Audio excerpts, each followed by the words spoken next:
Good evening, everybody, and welcome to our webinar tonight, Finding Hope in the Holidays. My name is Alan Pedersen. I'm the Executive Director of the Compassionate Friends. We are the largest grief organization in the world, helping families grieving the death of a child, grandchild, or sibling of any age from any cause.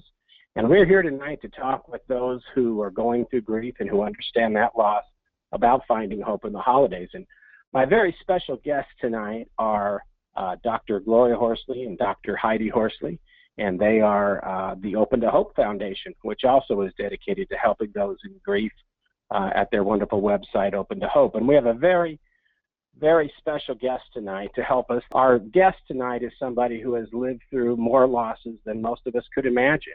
As a young man, he lost his father, died when Mitch was in high school. He very soon after would lose his brother David. And then he, a little later down the road, his twin sister Sandy died when she was 29 in an automobile accident, along with her two children. And then later, Mitch would suffer the death of his child Kelly to cancer. And Mitch will fill us in on his losses. So he's experienced much grief in his life, and it's what he did with his grief. Mitch has taken his grief and turned it into something that he lives, and it's called proactive grieving. And tonight, please welcome Mitch Carmody. Mitch, you're a dear friend to all of us. Welcome. Thank you so much for being a part of this, and tell us a little bit about your losses and about what you want to talk about tonight. Well, thank you, Alan and Gloria and Heidi, and just a privilege to be here. And you know, this is a very difficult time of the year for a lot of people in grief, no matter where you are in your loss. And yes, I have experienced, as you've gone through, and you can see in the picture, many of the losses that I have experienced. You know, and there's so many ramifications. Well, there's so many losses that I've experienced here too. That it affected the holiday. Christmas was kind of like just put in the back burner for a long time. As a kid, you know, I was too busy working, going to school, taking care of the farm. So yeah, I got used to kind of putting Christmas on hold for whatever was going to happen. Because through the years, my twin sister that died, I mean, in 2 years before she died, her whole house burned down on Christmas Eve. You know, and that was a huge tragedy. We thought, you know, how can we get through this? She lost everything she owned except all of her photo albums that were in a steamer trunk as a coffee table in her living room that survived. And so we looked at those things. Wow, what a wonderful thing! Here it's Christmas morning, and her whole house had burned down, but she and her boys got out, and she had all her pictures. That's all she cared about. So you look to what you have, you know, and you grab onto that. Mm-hmm. And then, so that's a picture of you and your sister on the upper right-hand side, and then her two sons died in a car crash with her, right? When you were yes, how old? That was they were 7 and 10, and that was in 1985, and it was just 18 months prior to my son dying. And there he is in the middle with you. We built a little an ant farm. That's and you see the little brush right next to the ant farm. That was the chimney brush for our chimney on our 2-story old house, where I would go up on the roof, put the brush down. Kelly would be in a pit in the basement and pull the rope down. Oh my God, he was so black and as big. It was just, those are good memories too. See, I didn't even thought about that now, but I'm looking at this picture and I'm thinking the sadness, and I'm thinking the rough times at Christmas, but then I think of all the joyous times that came along. You know, that helps sustain us. Is those wonderful memories that come back too. But if we put all the bad memories away and not experience all that pain, sometimes we bury the good memories too. And it's important to keep them alive and celebrate the life. Mitch, you're so talented. These drawings are fabulous. Well, I like to try to get the emotions out on paper, but there is that look of confusion, that look of where do I go from here? How do I get through the holidays? How do I go out and shop and buy something for somebody when I can't even get the right shoes on in the morning? And how do you? I think you take baby steps, or you just say, I'm not doing Christmas this year. you have choices. You can just say, I just don't have the energy. You do have choices up to a certain extent, but as those of you listening know, some of the people out there have children, and when you celebrate Christmas or Hanukkah or the holidays, we feel like we're being punished because our sibling died, and we don't understand that. It's very confusing for children when holidays are canceled.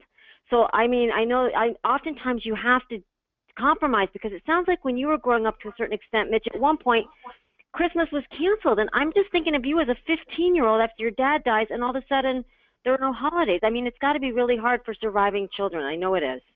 Yes, and so I experienced that as a young man, and with my siblings, and Christmas was just never the same, But then move forward, and then I have my son dies, and on December 1st. How do we celebrate Christmas? And what do we do back then for our daughter? We said, oh my gosh, this is different for me as a young man. I just blocked it up and put it away. Whatever, I can take care of it. I'm a young teenager, and my mom didn't know what to do. My dad was gone, so I just was I didn't know what to do, and I just kind of put it away. And I could do that because I had made the decisions. I was the man of the family, et cetera, et cetera. But now with my I have a daughter to take care of, and her brother just died, and so we had sold everything. We were staying with my mother-in-law, so we borrowed my mother's-in-law's neighbor's house. They had gone to Florida for a month, and their house was set for Christmas, just gorgeous. Wow.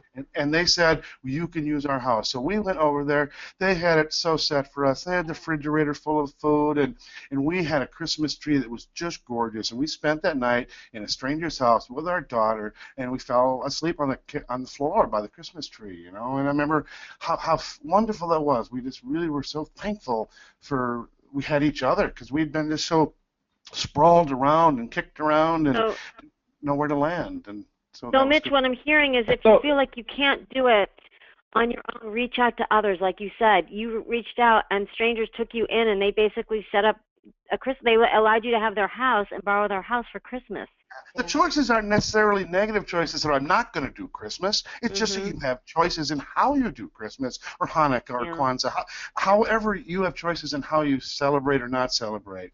And as a child, that Megan needed Christmas, and as a mom and dad, we did not want to celebrate Christmas. We rented, we had the house next door, and then we said, well, on December 1st, instead of trying to avoid Christmas and the holidays because it surrounds our whole his angel day, and his birthday is November 16th. So this whole season we're going to swim in it then. So December 1st, we traditionally cut down the Christmas tree, and we already cut it down yesterday, and we have it outside in a bucket, and we're going to decorate it tomorrow. So we decorate it on his yurt site on his angel day, and make it a different way of Christmas. I'm really thinking tonight about those who are listening, and maybe this is their first holiday without their child or their grandchild or their sibling, and maybe this is their second one, and the first one was so awful.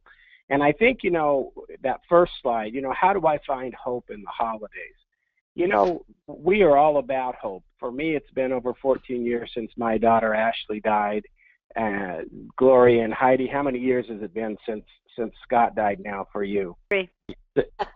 33 years. So we're down the road. And Mitch, how many years since Kelly died for you? It'll be 28 years tomorrow. Yeah.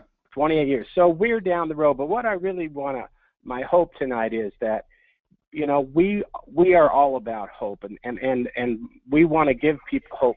There may be some out there tonight listening to this broadcast who maybe their hope is just that they can cope with these holidays.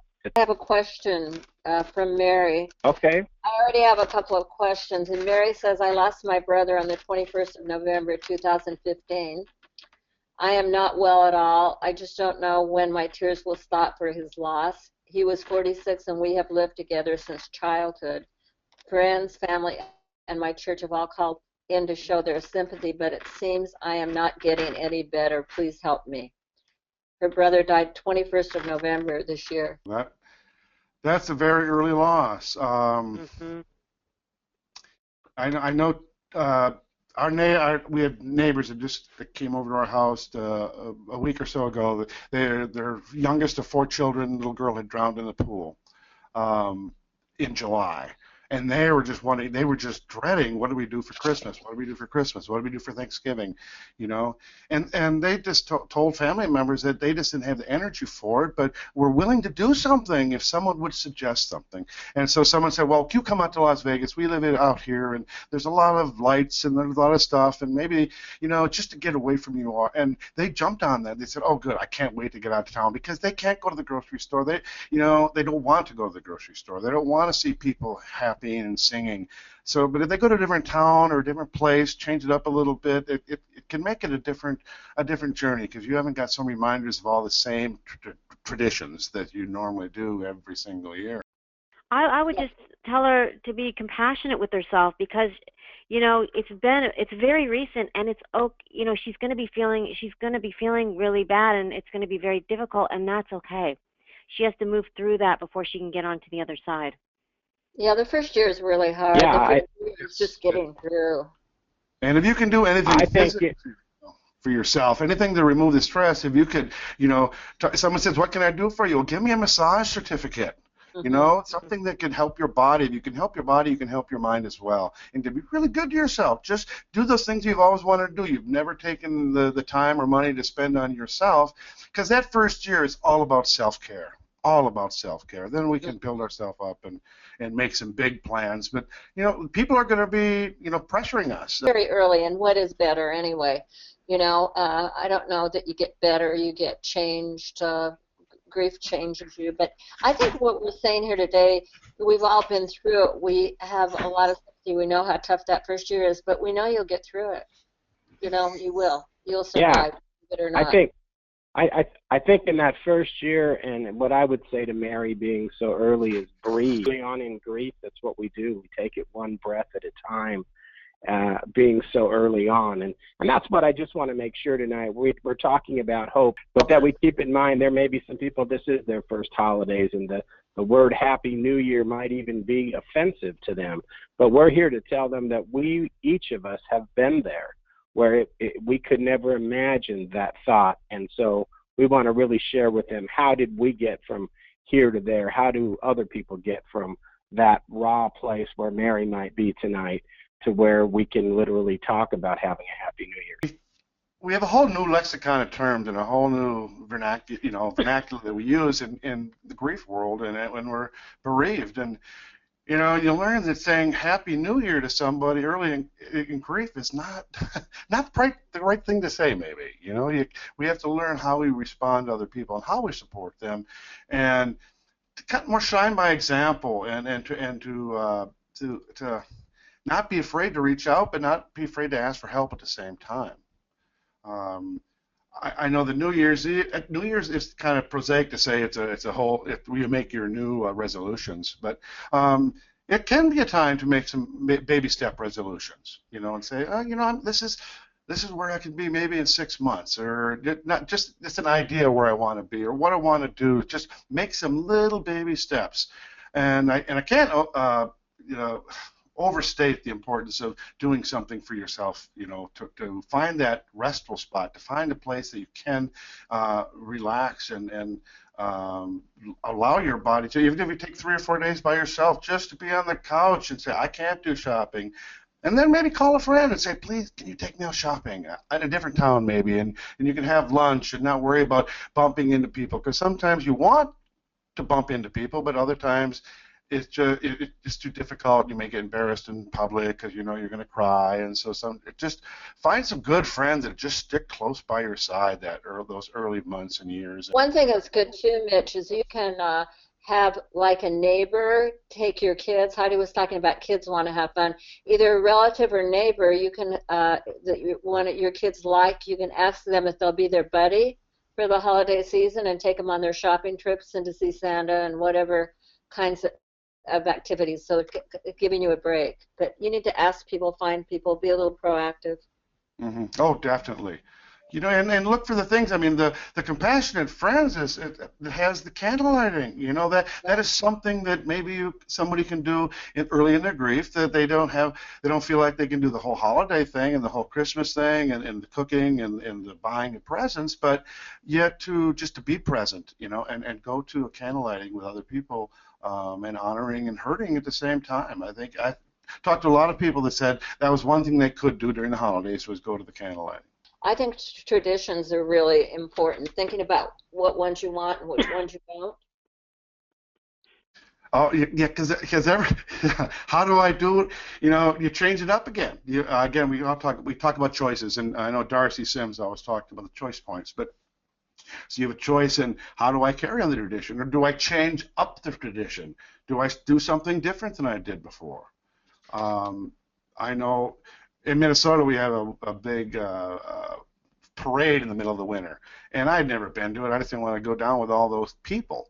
But early on, again, we were focusing that second year. I think the first time we went to that parade at night, and it's freezing out in Minnesota. It could be 10 above, but take our daughter out there with amongst all the people downtown and seeing all the caroling, and it felt really good. It was hard for us to get off our butts to really do it, but once we did it, it really felt, I'm glad we made the choice. But take a risk to go out and do some things, and it's tough. I mean, there's no way around it. I don't know what you did, Alan, that first couple Christmases. But... Well, I was just thinking about this, and between the four of us, we literally have shaken the hand or hugged the neck and heard the story of thousands of people who have gone through this loss.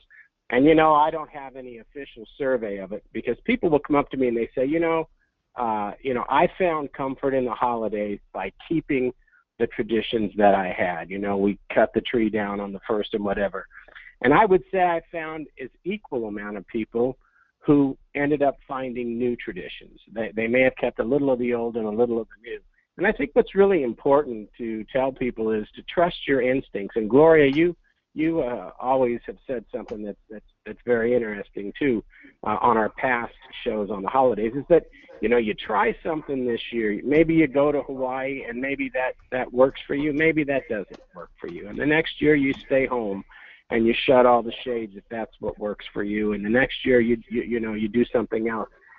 It's a trial and error, and I think because we're unique, it's important to understand that maybe some of your traditions you will want to carry with you, and maybe you'll want to create new ones over the years. My Christmas today is much different than it was 14 years ago, but there are many things about it today that are very special and important to me that I never would have discovered had I not been open to trying new traditions.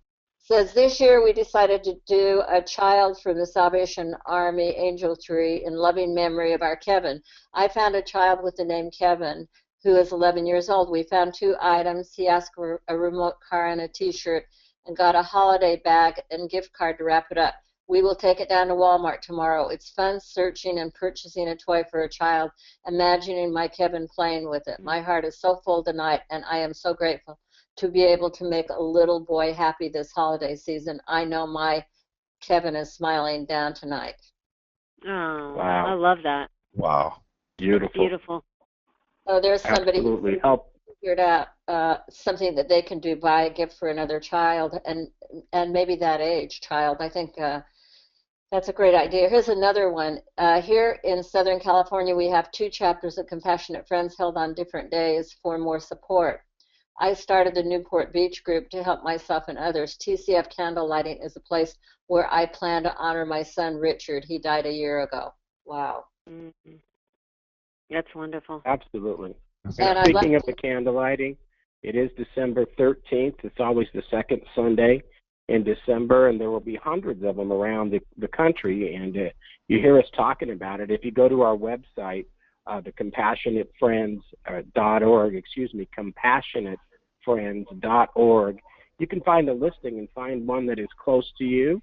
And if there's not one close to you at 7 o'clock in whatever time zone you're in, many people have their candle lightings right in their own home, and they gather a group together.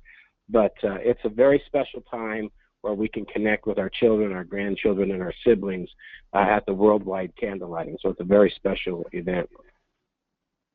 Here's another one, a wonderful idea. I do Christmas for my family every year. We have a grab bag game we have done for a few years prior to losing my son Thomas.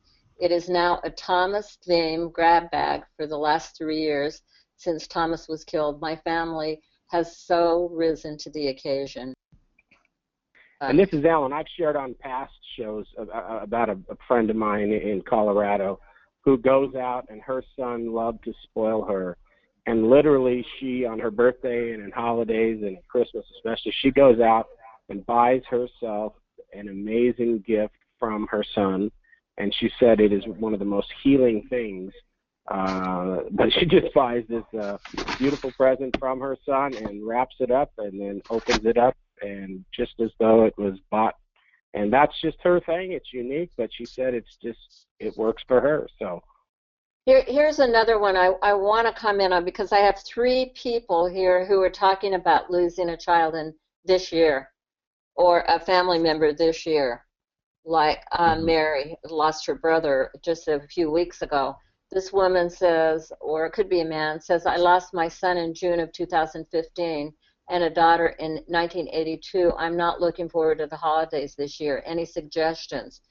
Wow. You know, and then I've got another one I want to say. A woman named Lucette says, March 28th, my son drowned at a birthday party when I stepped away to go to the bathroom. It's such a hard time finding a reason to get up every day, a purpose. So we've got 3 people that in past few months have lost family members.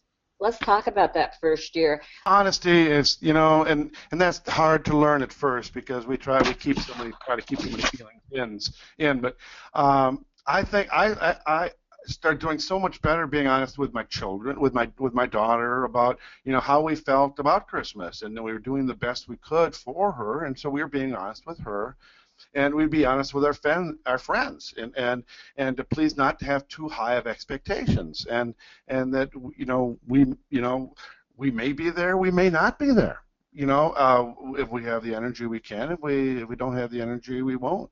I mean, I know one year we didn't want to go to Christmas, and we went down to the homeless shelter, to the soup kitchen, and just handed out soup for the day. And that, my daughter still remembers that as one of the neatest Christmases, that we went down to the soup kitchen, because we were focused on helping someone else in trouble, and maybe encourage other family members to do that.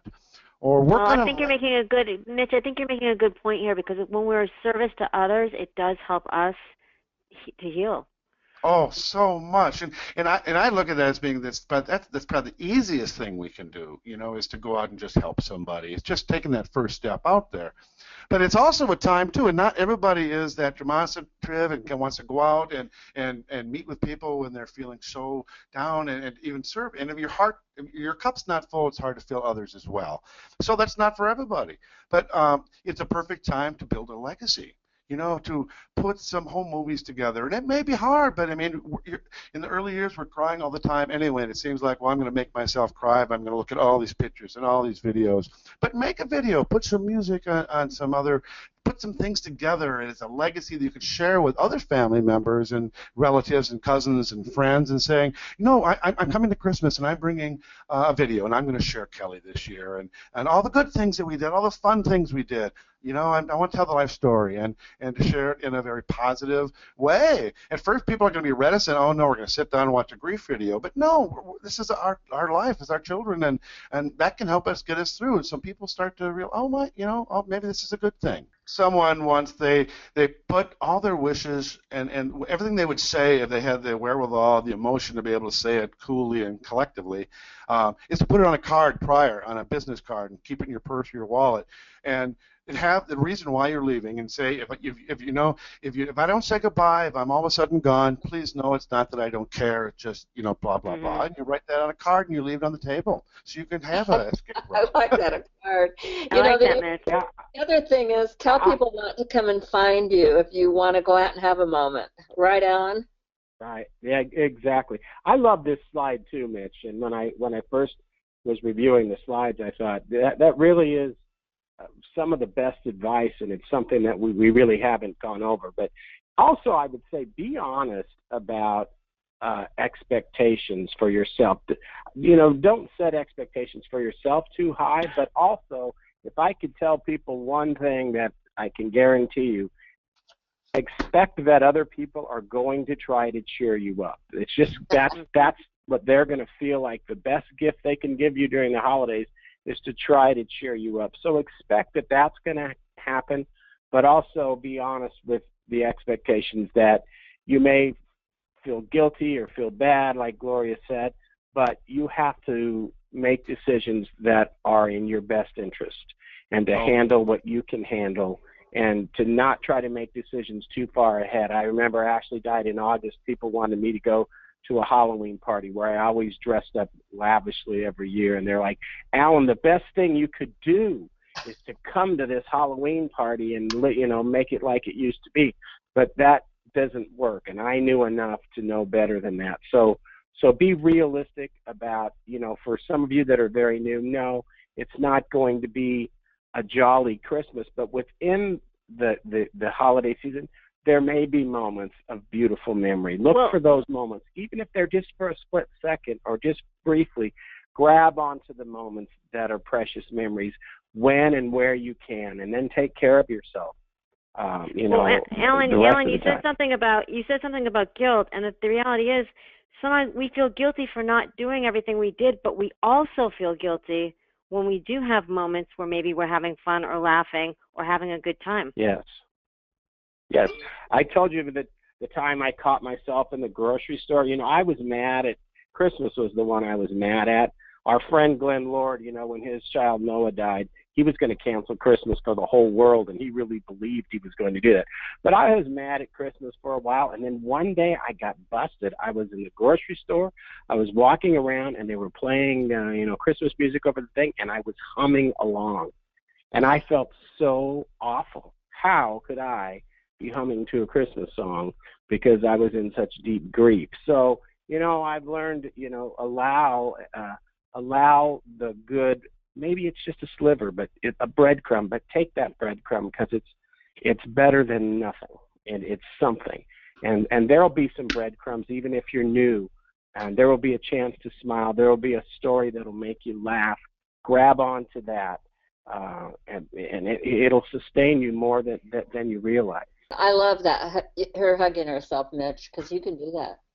You can, yeah, you know that. It's so good. And it even, I mean, in my workshops lately, I've been bringing these yellow pencils along and have everybody in the room put a yellow pencil in their mouth and just bite on it, and you automatically smile, and you feel better because you're smiling, and then you start feeling goofy because you got a pencil in your mouth, and you start releasing other hormones that make you feel good. So yeah, nurture yourself, smile. Even like some of the movies, we're talking about Christmas, and we're talking about the Grinch, and I'm hearing what we're talking about.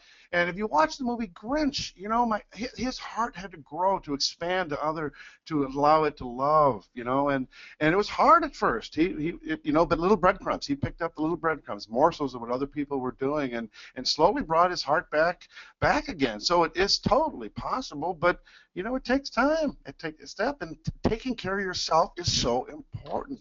To breathe. We don't breathe enough when we're in grief. We're shallow breathers. Our chests are caved in. We don't breathe with our tummy. And so to do things that help with our breath, go for walks. Go for a night walk and look at Christmas lights. Just try something you didn't do before, but that involves taking care of yourself. Go for a swim. Get go to a gym and start working out, or whatever that helps make you feel good. Working with art, working with children, volunteering at the school, singing in the choir, you know. And Mitch, I've got to say that a lot of this stuff is research-based, and research shows that if you hug yourself for only 20 seconds a day, it'll change your immune system. It'll change the way you feel. You know, and around the time to take the monofocus, you know, how we try to balance to really balance ourselves and slow ourselves down. My God, around Christmas, there's candles burning everywhere. You can sit and stare at a candle like staring into the fire. You know, why do we love staring at a fire at a campfire? because it gets that monofocus. Our body relaxes by it. So there's a lot of opportunities in the holidays to find that quiet, beautiful time that that isn't around every year. It seems so wrong when our loved one is gone, that they're not here to enjoy it with us. The other thing I want to say, and you touched on it briefly, is walking. My mom and I have talked about this a lot. If you walk 20 minutes a day, your risk of stroke is cut in half. So it's not a lot. Even if you're walking slow, you just need to get out and move your body after you've had a loss, because you're holding a lot of grief inside you, and moving your body is very important. We need to move that lymphatic stuff out in our system. We build up in pain. We're in pain because we are in pain. Our bodies are not moving. We need to move. We need to move, no matter. We need to realize that grief can be very stressful and can be hard on your health, particularly during the holidays, and you really do need to take care of yourself. I've had several people at the Compassionate Friends chapter talk about the fact that they let their health get too low during right after the losses, and you do have to, even though you are hurting so much, you need to find some self-care things that you can do, like Heidi said, taking a walk around the block even, or drinking, or just deep breathing. Take 3 deep breaths. Mm-hmm. Mom, I love the story that you tell about running, because you said you went out running after Scott died because you needed to stay healthy for your 3 children, your 3 surviving children, and you were out there, but you were also worried that the neighbors were thinking what? No, the neighbors were thinking, oh, she doesn't care about her kid. Look at her out taking care of herself. And I felt ashamed, and I felt embarrassed, and I think there is a lot of shame that first year. You really, just know that you need to take care of yourself a little more. My husband and I went to see a funny movie, and, we went 60 miles from our house so that nobody would see us laugh. And the self-care, I just want to also throw in, because I think it's important. It's real easy, and, I could go back and write a book about the wrong way to do things, because it's very easy to self-medicate. And, myself, I was on the fried chicken, fried potato, 6-pack of beer diet early in grief, because it's what I knew. And that I just didn't want to face it in those early times. And so I think that people that are grieving today, we know so much more than we did even 10 years ago, 15 years ago. And taking care of yourself can make a huge difference. So I just think it's important, because it is easy to want to step back and self-medicate and to try to take care of our grief that way, but it really can be destructive to our long-term progress. Okay, here's another comment we get. How do I verbally respond to folks trying to be comforting, saying time heals all wounds?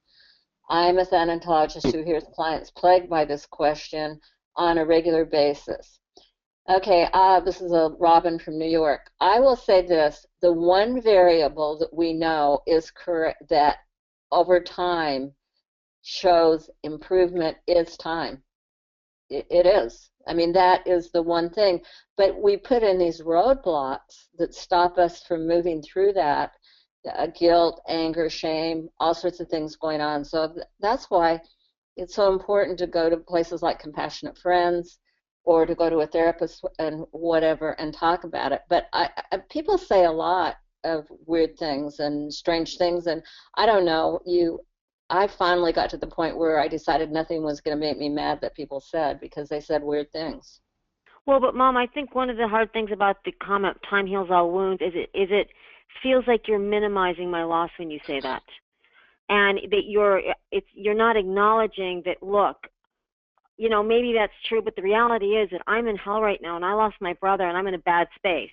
I mean, I'm not anymore, but initially I was. And for someone to just say, well, time heals all wounds, isn't really helping me in the moment. And it's awful, and it sucks, and what can I do to be here for you? I mean, that's all you really need. All people are not good grief support. Yeah. They don't know how to be. Right. There are people who will blow you off by saying that, and then they don't have to respond. So, but there are other people who are great grief support. You have to find I would encourage new grievers, when they hear those things, because they're going to hear them more than once, and so to prepare yourself ahead of time with the ones that really hit a trigger for you, and to have a good comeback, that it'll be in a teaching vein, and not being, you're not being rude, or you're not being just in a suggestive way. Like when they say, well, time heals all wounds, and I said, you're right. When you give it away, it does.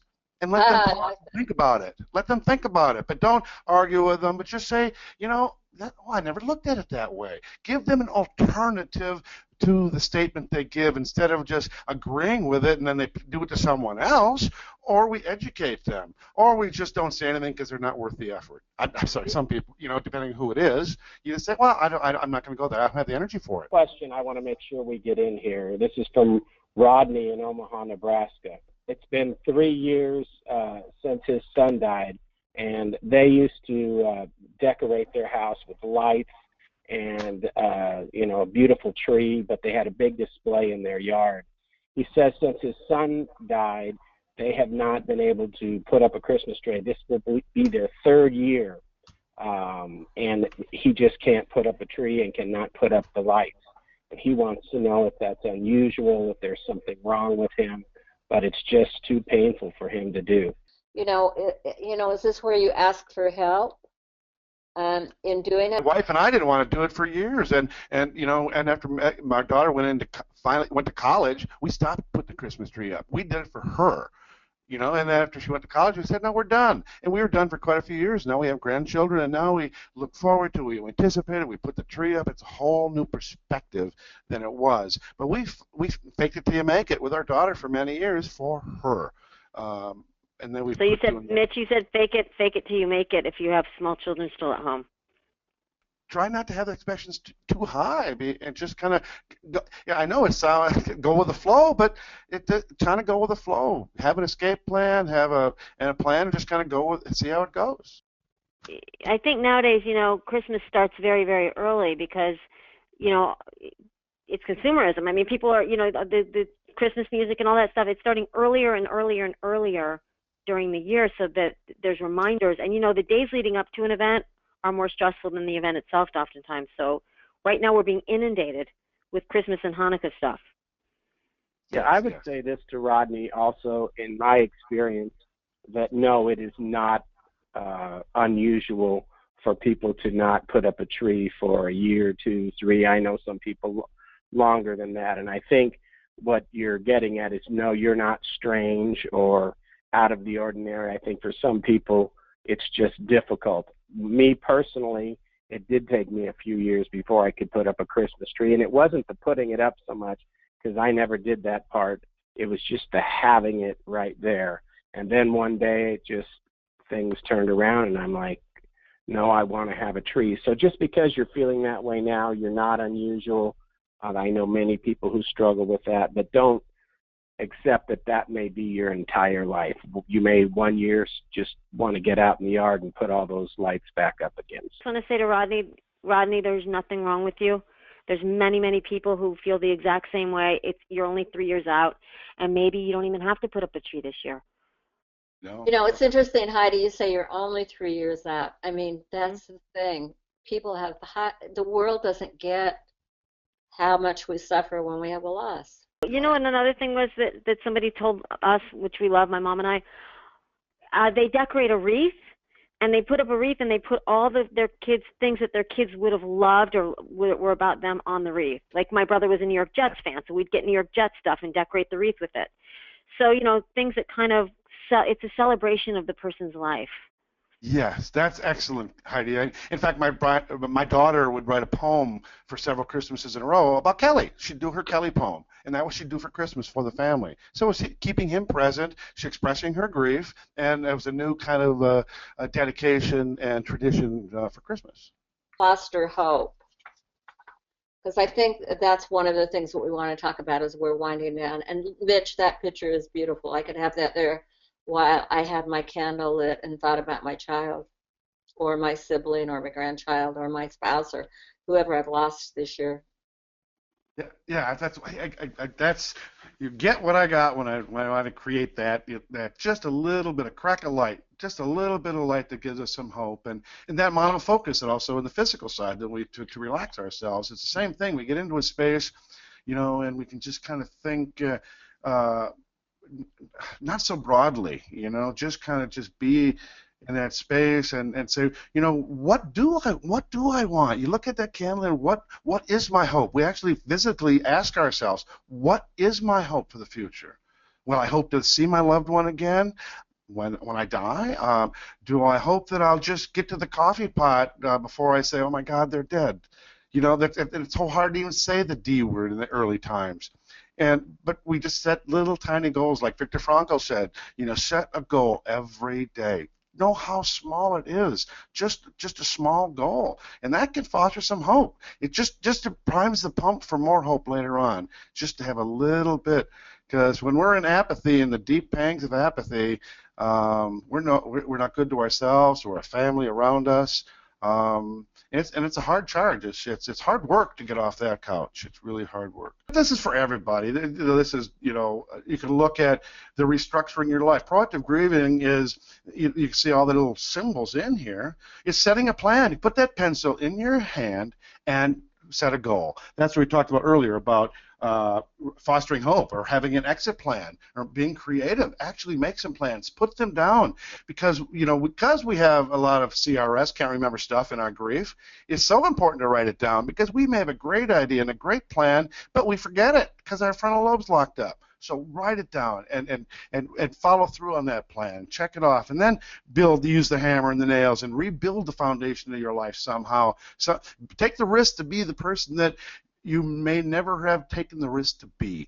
Now's the time to possibly do it when you're in your grief. That maybe that can help. I can help myself by becoming who I truly am, because maybe there's a lot beneath us that we haven't discovered yet. And so that's where we can start planting those new seeds, and we put seeds in the ground, seeds of hope that, like the old man that plants a black walnut tree. That man has hope. He's never going to see that hardwood grow into fruition in 150 years, but he's planting them, like the oaks in the South and the plantations. They planted those way before the plantations were even built.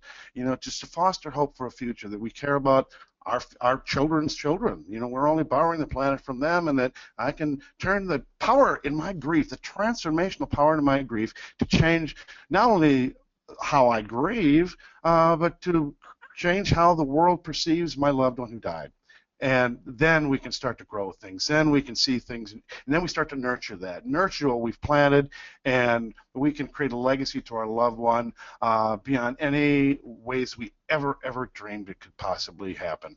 Because the love never dies, and the power of the love is so powerful to build up all new life in honor of them, and not without them. We can live with them in our loss. We have a comment. My name is Rhiannon from Canada. My daughter was silently born on November 10th, 2013. So Christmas is very, very hard. So I started a tradition of buying an ornament for her each year. It is something I have for her that I can build on each year. I just wanted to share this idea for others. Thank you, Rhiannon. I love that. I think that's beautiful. Thanks, that's beautiful. Well, as we wrap up tonight, first of all, Mitch, in your introduction, we talked about your losses, but I want to make sure that our audience knows, we all know it here on the webinar tonight, but you're one of the top workshop presenters in the country. You've written a wonderful book called Letters to My Son, and you're a terrific artist. All these drawings, you just do amazing portraits in that. And Mitch, for people who might want to have you come and speak for them, or may want to have a portrait of their child done, how do people get a hold of you? What's the best way for them to contact you? I find the easiest way nowadays is to just friend me and message me on Facebook. You can go to my www.heartlightstudios, plural, heartlightstudios.com or .net for all the services and things that I do in my calendar. But for instantaneous messaging back and forth and let me know, got a question for me, message me, email me, heartlightstudios@gmail.com. I'm here to serve, so I'm glad to help you in any way I can. Everything that we covered tonight, what is so good about it, and I know Gloria and Heidi, you feel the same way, is, these practices for the holidays work 365 days a year, reaching out and helping others, self-care, asking for support. And, that's one area we didn't cover maybe as much tonight, but I encourage everybody to reach out for support, whatever that means to you. And if that's just finding a friend who understands your loss, or going to a support group like the Compassionate Friends, or having an email friend. Find somebody who can support you, who will remind you that you're not crazy this time of year because you didn't put the tree up or you couldn't make that holiday event, but that you're grieving. And I just want all of us to sign off tonight by wishing a happy holiday with a final note. So I'm going to start by just saying to our audience and to all of those who support Open to Hope and visit Open to Hope and are part of the Compassionate Friends, and those of you who've never heard of us who may be listening to this, I want to wish you a gentle holiday season. If you're new in your grief, I want you to take care of yourself. And if you found hope in your grief and you're a little farther down the road, I want you to reach out to somebody who maybe isn't so far in any way that you can. But I wish you a blessed holiday season. And just know that we are here at Open to Hope and at the Compassionate Friends to help you. Mitch, do you want to say something to our audience? I just say, yeah, to take care of yourself. I can't talk about self-care enough. To take care of yourself.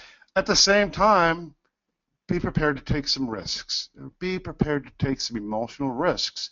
You'll be surprised at the outcome sometimes. We just take that one little extra step. We can always step back, but just test the water sometimes. And but take care of yourself. That's number one. Just breathe, and drink lots of water.